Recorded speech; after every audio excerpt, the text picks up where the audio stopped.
आदाब नाज़रीन, जी सलाम में आप सभी का इस्तकबाल है। मैं हूं आपके साथ बुशरा खानम फहद। सबसे पहले बात करेंगे नोटबंदी की। आज नोटबंदी के 2 साल पूरे हो गए। ठीक 2 साल पहले मोदी हुकूमत ने 1000 और 500 के नोट बंद कर दिए थे। पुराने नोट बैंक से बदलने का हुक्म जारी हुआ था, जिससे लोगों को खासी परेशानी का सामना करना पड़ा था। जहां तक सरकार नोटबंदी को बड़ी कामयाबी बताती रही हर तरफ से, तो वहीं अपोजिशन इसे इक्तिसादी तबाही बता रहा है। 2 साल पूरे होने पर अपोजिशन ने सरकार को घेरते हुए माफी मांगने की मांग की है। कई कांग्रेस लीडरान ने ट्वीट कर नोटबंदी पर नाराजगी जाहिर की। नोटबंदी ने हर शख्स को मुतासिर किया, चाहे वो किसी भी मजहब, कास्ट, पेशे या फिर फिरके का हो। AIMIM सदर असदुद्दीन ओवैसी ने भी मोदी हुकूमत को निशाना बनाया। ओवैसी ने ट्वीट में लिखा, 2019 में मोदी हमें नोटबंदी भूलने के लिए कहेंगे, ठीक वैसे ही जैसे गुजरात 2002 के दंगे भूलने की बात कही थी, लेकिन हम भूले नहीं। 8 नवंबर 2016 की आधी रात को जो नोटबंदी मोदी सरकार ने नाफिज की थी, आज उसके 2 साल मुकम्मल हो चुके हैं।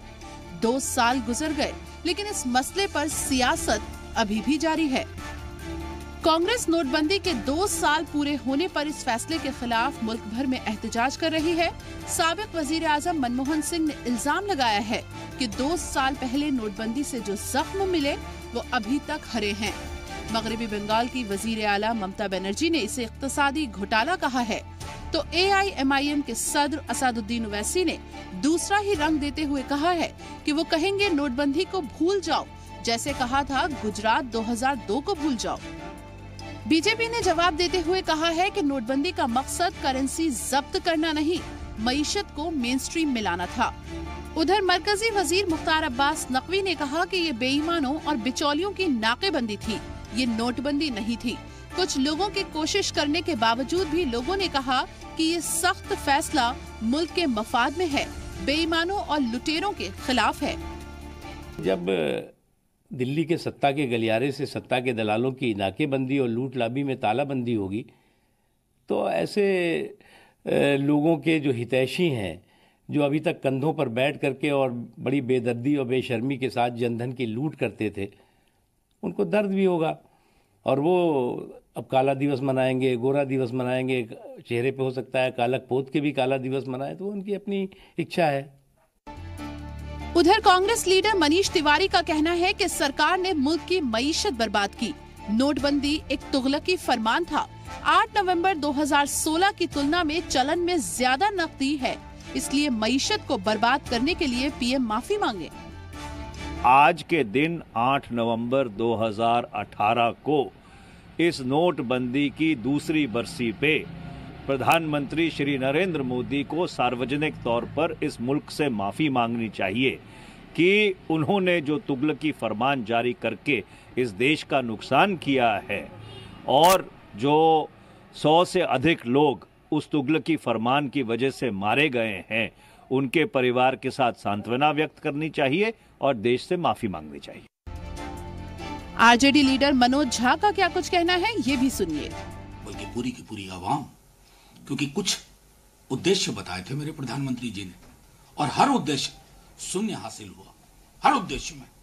और जो अल्टीमेट जो चीज हमें मिली है, रंग बिरंगे 3 पत्तियां नोट मिले हैं हमें, उसके अलावा कुछ नहीं मिला।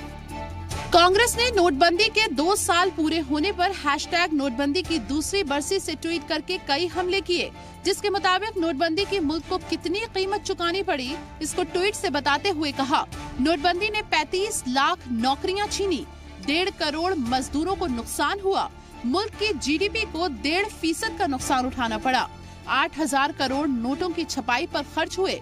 वहीं PM मोदी के नोटबंदी स्टंट ने 105 जानें ले ली। नोटबंदी के इन 2 सालों में जहां बीजेपी हुकूमत इसको कामयाब बताकर अपनी पीठ थपथपाती नजर आ रही है, तो वहीं पूरी अपोजिशन इसे मुल्क की मईशत के लिए अजीम खसारे के तौर पर देखते हुए इस दिन को यौम सियाह के तौर पर मना रही है। लेकिन सभी सियासतदानों को ये सोचना होगा कि अब 2 साल बाद इस इशू पर सियासत करने से लोगों का क्या भला होगा। ब्यूरो रिपोर्ट के साथ फरीना खान, जी सलाम। और 2 साल पहले आज ही के दिन वजीर आजम नरेंद्र मोदी ने अचानक नोटबंदी का ऐलान किया था। इस लिहाज से ये हिंदुस्तानी मईशत में एक खास दिन के तौर पर दर्ज है। नोटबंदी से कुछ दिन मुल्क में अफरा तफरी का माहौल रहा और जाहिर सी बात है कि इसमें कई जाने भी गई, जिसकी वजह से लगातार अपोजिशन जो है वो बीजेपी पर निशाना साध रही है। हम आपको बताएं कि AIMM के सदर जो है असदुद्दीन ओवैसी, उन्होंने भी मोदी हुकूमत को निशाना बनाया। ओवैसी ने ट्वीट में लिखा, 2019 में मोदी हमें नोटबंदी भूलने के लिए कहेंगे, ठीक वैसे ही जैसे गुजरात 2002 के दंगे भूलने की बात कही थी, लेकिन हम भूले नहीं।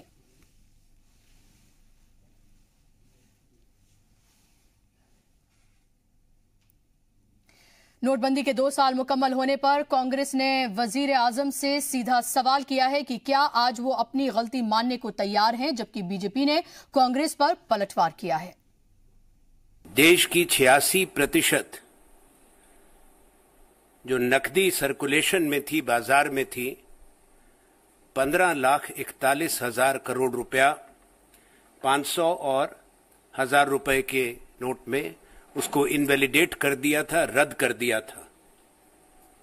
ये फैसला प्रधानमंत्री का था। जाहिर है कि उसके बाद देश में जो हुआ उसकी सीधी जिम्मेवारी किसी और की नहीं, नरेंद्र मोदी जी की है। जब दिल्ली के सत्ता के गलियारे से सत्ता के दलालों की नाकेबंदी और लूट लाबी में तालाबंदी होगी, तो ऐसे लोगों के जो हितैषी हैं, जो अभी तक कंधों पर बैठ करके और बड़ी बेदर्दी और बेशर्मी के साथ जनधन की लूट करते थे, उनको दर्द भी होगा और वो अब काला दिवस मनाएंगे, गोरा दिवस मनाएंगे, चेहरे पे हो सकता है कालक पोत के भी काला दिवस मनाए, तो उनकी अपनी इच्छा है। तो नोटबंदी के 2 साल पूरे होने पर कांग्रेस समेत मुखालिफ जमातें सवाल उठा रही हैं, तो वहीं वजीर खजाना अरुण जेटली ने नोटबंदी के फायदे बताए। Demonetization was a key step. You had anonymous amount of cash currency operating in the system, mainly through high value currency. People were compelled to make deposits. Our object was not to confiscate their resources or money, but to find out who is keeping an illegitimate non-tax paid money. Deposit in the banks ended the anonymity of this money. Its owner got identified.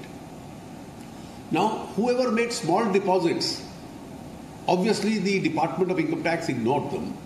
But if people were depositing lakhs, several lakhs, high values, not 2 or 3 or 5 lakhs, but several high values into big lakhs or crores, they were identified.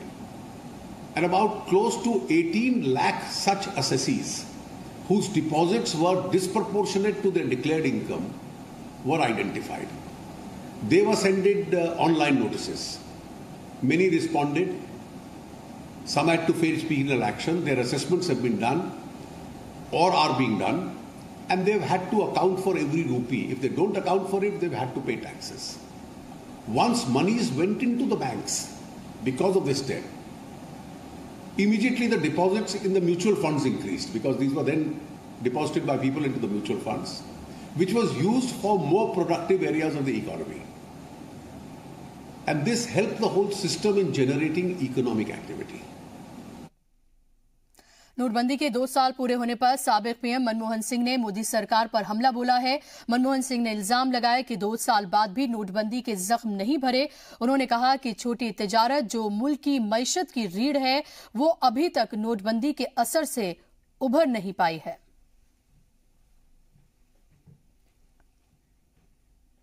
नोटबंदी के 2 बरस पूरे होने पर मगरबी बंगाल की CM Mamata Banerjee ने मरकजी हुकूमत पर तनकीद की। उन्होंने नोटबंदी को मुल्क के लिए यौम सियाह बताया।